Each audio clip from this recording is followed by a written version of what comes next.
ఇప్పుడిప్పుడే ఇండియాలో ఇంటింటికి చేరువవుతున్న నెట్ఫ్లిక్స్ వివాదాలకు దూరంగా ఉంటే మంచిదని భారతీయులందరూ కోరుకుంటున్నారు.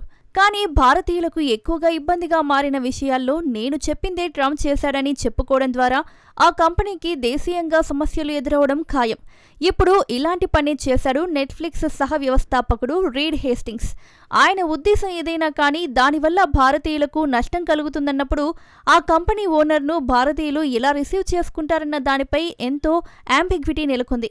అమెరికా అధ్యక్షుడు డొనాల్డ్ ట్రంప్ H-1B వీసాల ఫీజును $1,00,000 పెంచాలన్న నిర్ణయానికి మద్దతు పలికాడు నెట్ఫ్లిక్స్ సహ వ్యవస్థాపకుడు రీడ్ హేస్టింగ్స్.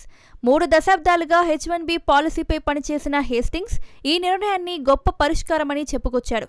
H-1B వీసాలను అత్యధిక విలువ కలిగిన ఉద్యోగాలకు మాత్రమే కేటాయించేలా చేస్తుందని, తద్వారా అమెరికాకు వచ్చే నిపుణులు క్వాలిటీ ఇంకా పెరుగుతుందన్నాడు. వచ్చే రోజుల్లో ఇక వీసా కోసం లాటరీ అవసరం తగ్గుతుందని, నైపుణ్యమున్న విదేశీయులు మాత్రమే ఈ అవకాశాలను వినియోగించగలుగుతారన్నాడు. ఇది H-1B వ్యవస్థలో మరింత ఖచ్చితత్వం, సమర్థత వస్తుందన్నాడు.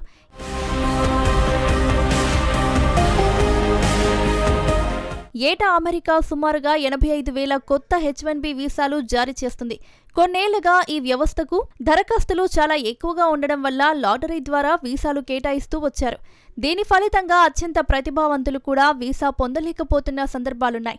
ట్రంప్ ఫీజు పెంపుతో కంపెనీలు ముందు అమెరికన్ కార్మికులను నియమించుకునేలా ప్రోత్సహించడం జరుగుతుంది. అవుట్సోర్సింగ్ తగ్గుతుంది.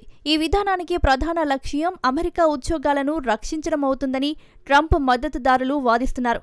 ఫీజు పెంపు కారణంగా అద్భుతమైన నైపుణ్యం ఉన్నవారు మాత్రమే అమెరికాకు వస్తారని, తక్కువ నైపుణ్య కార్మికులపై ఆధారపడే కంపెనీలు వ్యూహాలు మార్చుకోవాల్సి వస్తుందంటున్నారు.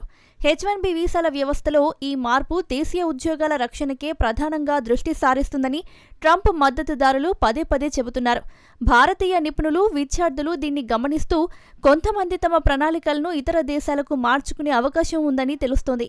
ఫ్యూచర్స్ వ్యవస్థాపకుడు CEO Raghav Gupta H-1B fees పెంపుతో భారత విద్యార్థులు అమెరికా వదిలేస్తారన్నాడు. అదే సమయంలో భారతదేశం ఈ ప్రతిభను నిలుపుకోవడం ద్వారా గ్లోబల్ మార్కెట్లో కొత్త రోల్ పోషించేందుకు అవకాశం లభిస్తుందని ప్రొఫెసర్ పవిత్రర్ ప్రకాష్ సింగ్ పేర్కొన్నారు.